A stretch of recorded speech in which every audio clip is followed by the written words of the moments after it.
Hello and welcome back to the Collector's Corner with me, Antonia Piersanti. Today, I wanted to talk about something seemingly small in one sense, but I think actually quite revealing and quite significant about how the art world communicates and who it's communicating with or who it thinks it's communicating with. Specifically, I want to talk about show texts. So, the writing that you find on the wall or on a sheet of paper that you pick up at the door when you walk into a gallery exhibition. It's usually written by a curator, a gallerist, a critic, maybe an academic, and it's meant to give you context. So, who the artist is, what they're thinking about, how this body of work sits within a broader conversation. And in theory, this is a bridge between the work and the visitor. In practice, at least in my experience, it's often something that is closer to a door with like a very specific key. And you either have the key, so, the references, the vocabulary, the frameworks, or the text just floats past you. And I want to share personal anecdotes in relation to this. But before that, I do want to caveat something before I continue. I'm obviously not a native English speaker.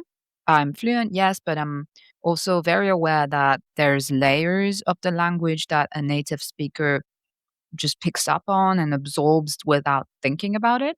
And I don't have that, right? In English, I don't have that, and I'm conscious of that. However, when I stand in front of these texts and something doesn't land for me, I know it's not a language thing. I'm fluent enough to know that the difficulty comes from something else. So, with that said, typically what show texts do is they contextualize and describe. They tell you about the artist's practice, the themes they're exploring, and how their work fits into an art historical moment or a historical moment more broadly. Sometimes the text also guide you toward how to approach the show and what to look for, what questions you might want to ask yourself or ponder while you look at the works. And I think all this comes from a genuinely good place with a positive intention behind it. The goal is really to help the viewer understand what the artist is trying to do and therefore make the work more accessible, more legible. But the mode of these texts is almost always intellectual. And what I mean by that is that the writing intellectualizes the show. It can be through jargon, it can be through vocab choices that signal a particular educational background. Sometimes it can also just be through dense grammatical structures that require a lot of effort to follow. And what that does, inevitably, even if it's not intentional, is it speaks primarily to your head. It really asks you to understand before it asks you to feel. And I actually think that might be on purpose because the artwork will make you feel something, and then the texts on an intellectual level complements that. But I've read a lot of these texts by now, and some are more accessible than others. They're clearer, they're maybe a little less reliant on insider vocab. But even those more accessible ones, they tend to stay in that intellectual register. They're contextual, descriptive, analytical, and they tell you about the work as opposed to bringing you into it. And here's something that I've noticed about my own relationship to these texts, which I do want to mention and be honest about. I always look at the work first. That's a deliberate choice I make. I don't want the text to influence me or prescribe how I approach what I'm seeing, but then I will read it. I'll read it every time. And what I'm really looking for, if I'm honest, is some kind of confirmation.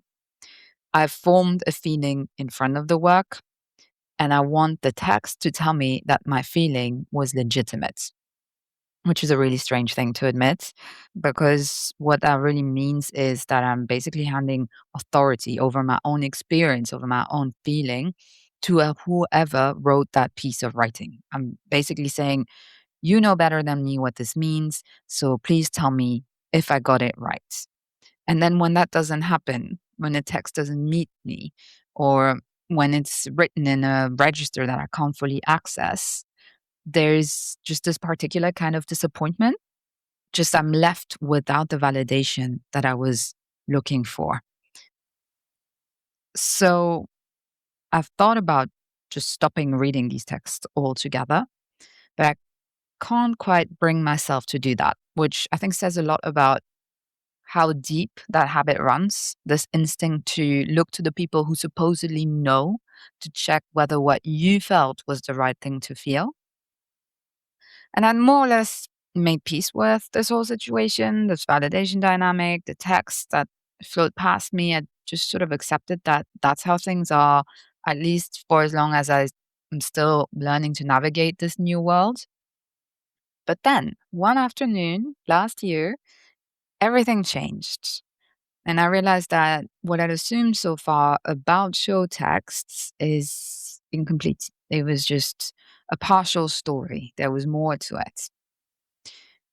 So what happened last year? I went to see an exhibition at Galerie Molitor here in Berlin.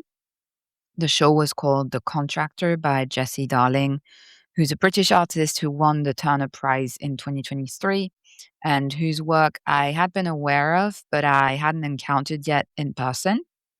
And I went to the show with my daughter. She was very small at the time, maybe, I don't know, 4 or 5 months old. So I spent most of the show carrying her, right? Which is quite tiring, distracting. Obviously, one arm not free.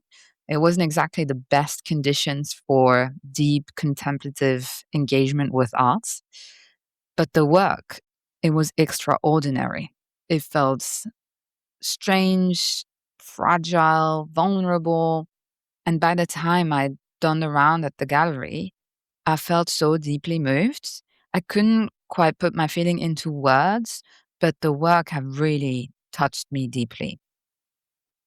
And so on the way out, I pick up the sheet with the show text, as I usually do. I'm standing there, still holding my daughter. She's getting heavier and heavier. I started reading. The first thing I did when I finished was walk over to the gallerist and ask, "Who wrote this?" And she told me Jesse Darling had written it himself. Reading it, I kept having this feeling of being seen, not necessarily as a visitor to an exhibition, but as a person living right now in 2025. There's something about the text that rang so true to that very specific moment in time.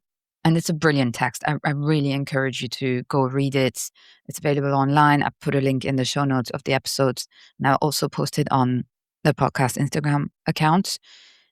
For me, the text captured a sense of overwhelm, of chaos, the sense of going through life functioning rather than really living, a bit like a cog in a machine.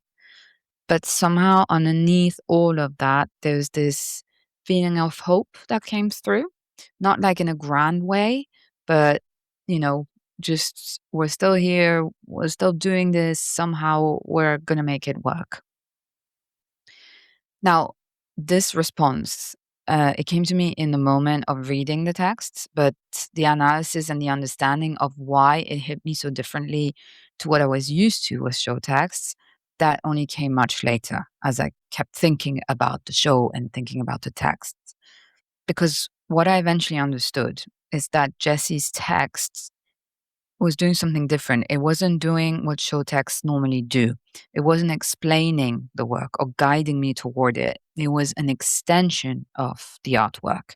It was a piece of writing in its own right, raw, intimate, personal, that just added a whole new dimension to everything I'd seen. It was almost like an additional work in the show, but one that brought all of the others together overarchingly. And that, it completely dissolved the validation dynamic that I described earlier. I wasn't looking to the text to confirm my response anymore. The text had given me something new altogether. It made the question of whether I'd understood the work correctly feel completely irrelevant and beside the point. Now, I do want to be honest about the fact that there were parts in the text that I had to read more than once or twice. It's definitely not a simple text, but it felt like a different kind of difficulty compared to the difficulty of dense art writing. It wasn't language that's clear only to people already inside the industry.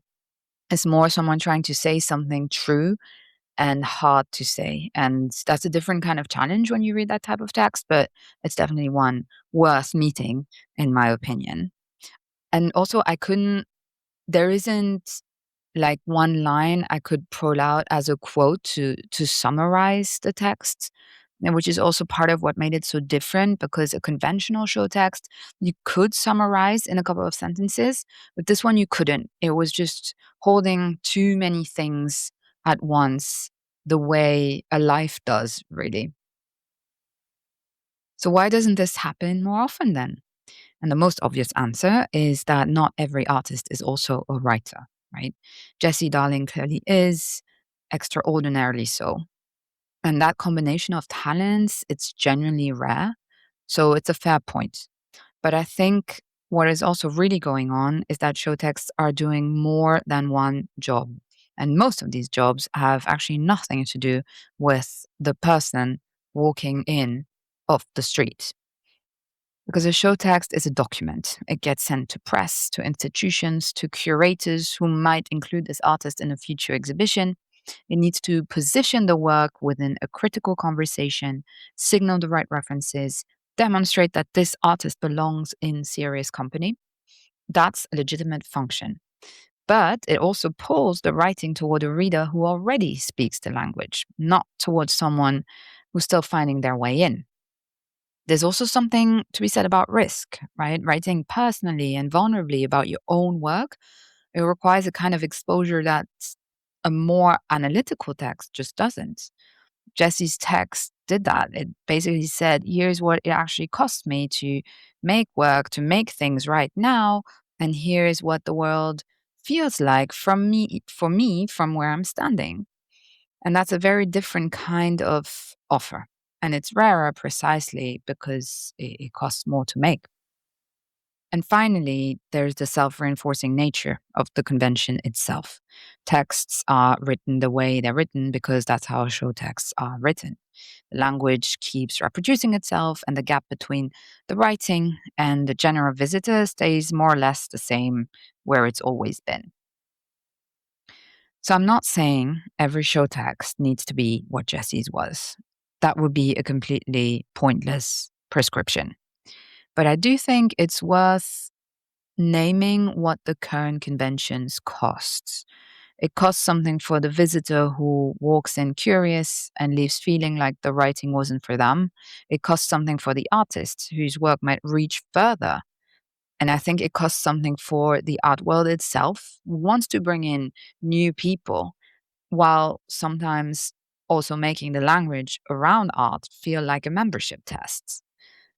So, what I personally took from that afternoon at Molitor, tired, carrying my daughter, not really in any state to perform intellectual engagement, what I took away is that when writing actually works, you know it immediately.